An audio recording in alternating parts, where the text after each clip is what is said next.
Alrighty guys, here I am with another video, and today I'm going to be commenting or replying to a person's comment on one of my videos. This is one of my early videos, moral nihilism, which I tried to tie in two topics. Is moral nihilism true, or does it exist? And does philosophy accurately describe atheism? Now, this was a pretty horrible video, I'll admit. I don't know why I posted it. I posted it. Now I'm going back and listening to it, and I'm sitting here thinking to myself, what was I even talking about? But I still hold by my given judgments. His comment was, "How do you define atheism? Babies are atheists, and by definition, and they certainly aren't skeptics, nor are they philosophers. So I would disagree with the statement, philosophy accurately describes atheism. Also, I don't see why you would tackle both questions in one video. You failed to convince me that they belong to each other." I'm pretty sure I did fail to convince you. I failed to convince myself, now that I went back and rewatched the video. But I still stand by my goal as to why I did this video. Okay, one, there's a very simple definition for atheism. You don't believe. Atheism is the lack of belief.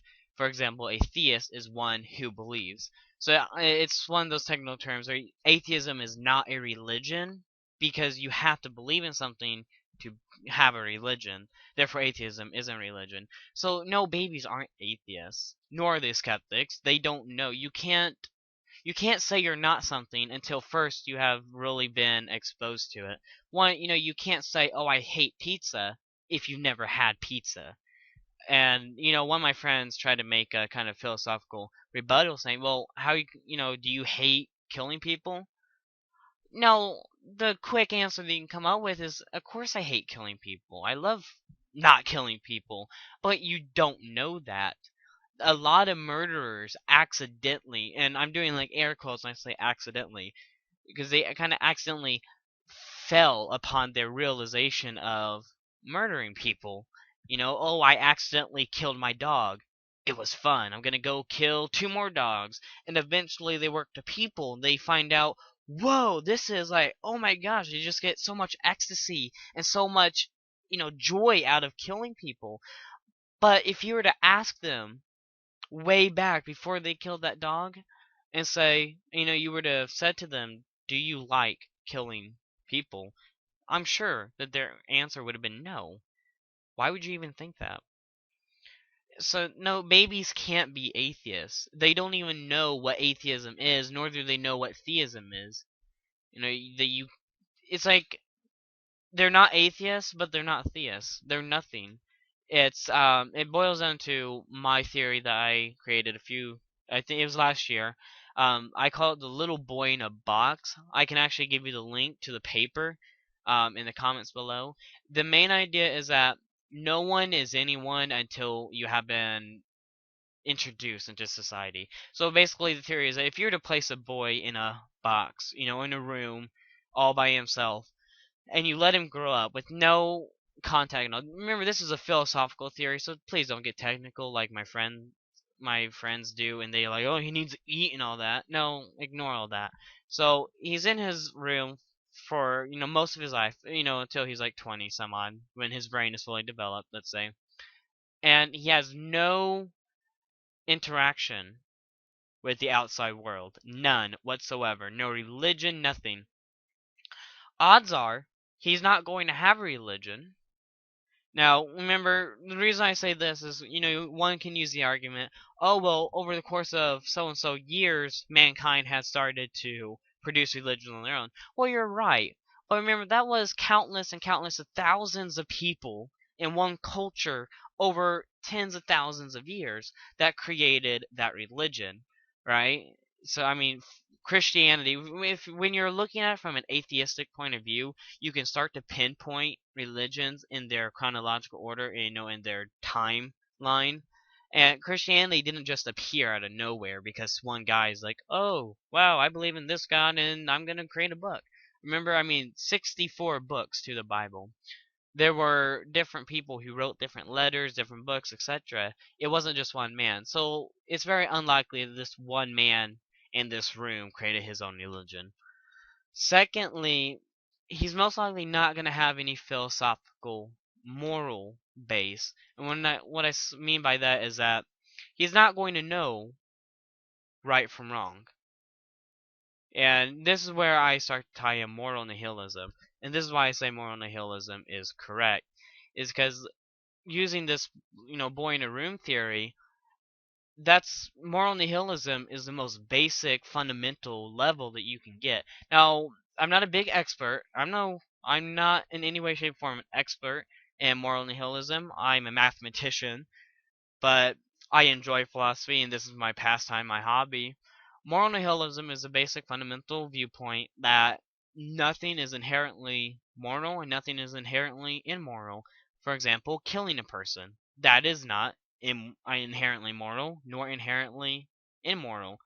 So, and I can agree with that because if you go back to Stone Age times when we were all technically barbarians, cavemen, if you killed a man, there was no judicial system. There was no legal system, nothing. You killed a man, you killed a man. Now, I'm sure there would have been some, oh, what's the word? Some personal tension between you. If you killed my son, I'm going to be pissed at you and I'm going to want revenge. But there was no judicial system, there was no judicial foundation for that time period in which moral nihilism would have fell right into that. And that's what a baby kind of is. No, like I said, a baby can't have that either. A baby doesn't know it. And moral nihilism brings up this idea that morals do exist, but they don't have any truth to them, in the meaning that morals are formed by the society or the culture or the peoples that they are being given by. For example, and this, like I said, again, moral nihilism seems to fit with a lot of cases. This would explain why the Islamic culture has a different judicial system than a Christian judicial system, or perhaps, even a Buddhist judicial system. And I'm focused on theocracies. We were to even step into nations, alright, that didn't run off of theocracies. So, England, although England has a very, well, I shouldn't say England, I should say America has very similar judicial system to England because America came after. That doesn't mean they're the same. Now, moral nihilism would, kind of support the idea as to why these are different. It's because these morals by these people, the morals formed by these people are suited to these people. So group A has their set of morals suited to them, and group B has their set of morals suited to them. And most likely, the baby brought up in group B will share the same morals as people in group B. It's like religion. There is no divine true religion. It's just it's heredity, not genealogical heredity, but it is passed down from generation to generation. If you were raised in America or the United Kingdom or Spain, you're probably a Catholic. Well, England, you'd probably be a um, it's called a Church of England. I can't remember the name of it now. It escapes me. I think it starts with an A. If you were in America, you would probably be some form of Protestant. So, Baptist, Methodist, Lutheran, one of those, yada yada. And if you were born in Spain, you'd probably be Catholic and you'd probably belong to the Roman Catholic Church of Roman Catholicism. But if you were born in Turkey and raised there, or Constantinople is the olden term. Now it's in Turkey. Or you're born in Russia, you would probably belong to the Orthodox Church. Likewise, if you're born in, let's say, the Middle East, you'd probably be Islamic. If you're born in Japan, you'd probably be Shinto. Born in India, Hindu or Buddhist. China, Hindu, Buddhist. It's geological is what it really is. And moral nihilism supports these ideas. Now, philosophy with atheism, alright?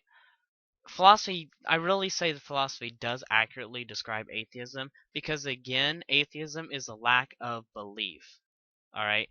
And philosophy, I went ahead and did something that I don't usually do, alright? the definition of philosophy is the study of the fundamental nature of knowledge, reality, and existence, especially when considered as an academic discipline. Now, granted, atheism is not a religion, so like I said, this is a word to describe it, not to title it. I just want to kind of get that cleared.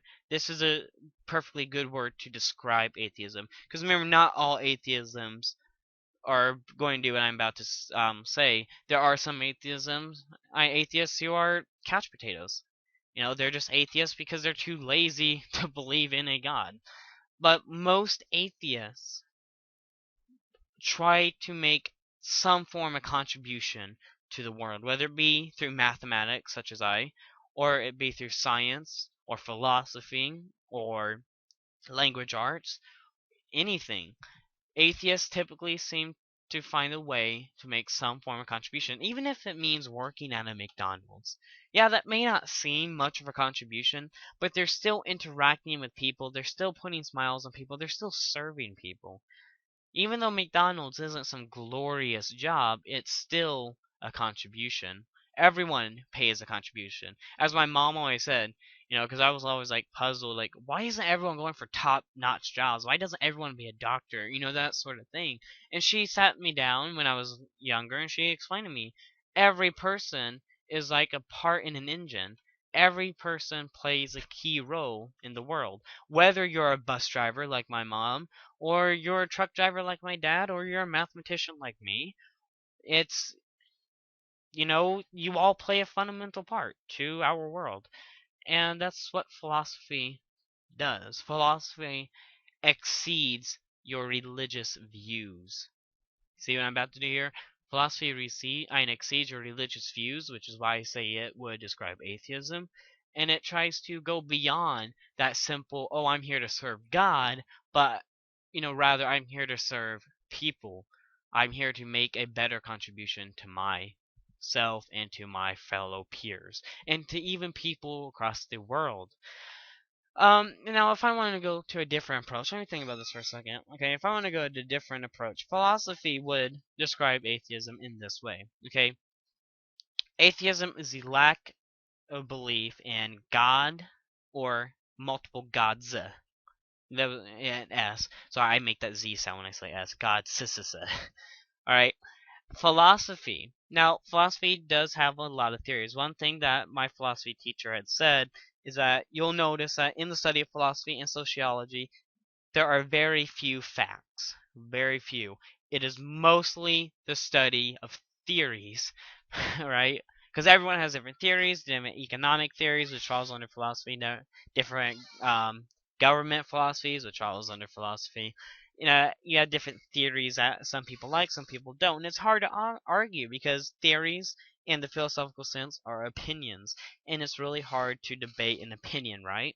Because everyone's going to have their opinion and they're entitled to that.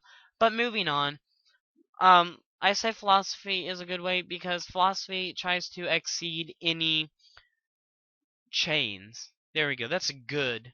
I believe that's a good analogy.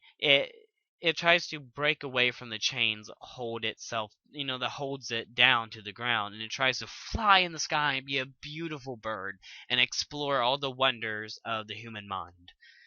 The human mind is a very beautiful place that can go many places beyond itself if you let go of your religion. Now there are many religious people who are able to go into philosophy, but I personally, like I said, this is philosophy is a bunch of opinions. It's hard to argue this. I personally believe that they don't fully experience they don't get the full out experience. I would have used repetition if I were to continue my previous sentence, but philosophy does really accurately describe atheism. It doesn't title it.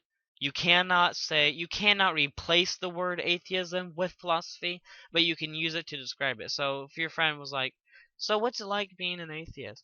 Well, I don't believe in a god, or I don't believe in any god or goddess, and you know, I try to approach life with a more philosophical meaning. You know, I try to see see what it is and what it could be with a more optimistic viewpoint. And it really bugs me when atheists are pessimistic. It really bugs me because I don't think they're atheists. I think they're just too lazy to believe in a God, is what they are. But then again, I can't really use that argument because that's treating atheism like a religion, and I can't do that. Which is why I like philosophy, because you can kind of treat philosophy as a religion because it follows under your belief and moral structure, which is what a religion is. Just a religion has a more profound ecstasy level. It has that more profound connection with your soul, if you will. And yeah. So, I mean, thank you for listening. Just a recap. Um, I'm not going to redo everything what I just said. So philosophy does actually describe atheism, and using your baby. Thank you for your comment. Actually, that helped me tie this together. Using your baby example, it supports that babies aren't atheists and they are. I mean, they can't be moral nihilists, but moral nihilism explains that, and it explains atheism and philosophy, and then it all just ties together itself. It really is. It's really complicated to. I wanted to do like a quick 30-second recap, and I don't think I'm gonna be able to do that because it's not like a simple triangle. Remember that SpongeBob kind of same area? It's like we're not talking about this. He draws a triangle. We're not talking about this. He draws a square. We're talking about this. He just starts drawing lines across the board. Well, across the air because he's doing it with his finger, but you get the idea. It's really complicated on how they tie together, but hopefully you'll be able to see. If you don't understand, um, please send another comment. But I am going to go ahead and wrap this up because we are at 17 minutes. This is while I'm recording without any adding to it. So if you don't understand and you have any more comments, please comment again. And I would be happy to answer your question. And thank you for taking your time to watch that video. It was a really horrible video, and I do appreciate you taking your time watching it and commenting on it. Yeah, enjoy your day, night, whatever, and thank you for watching.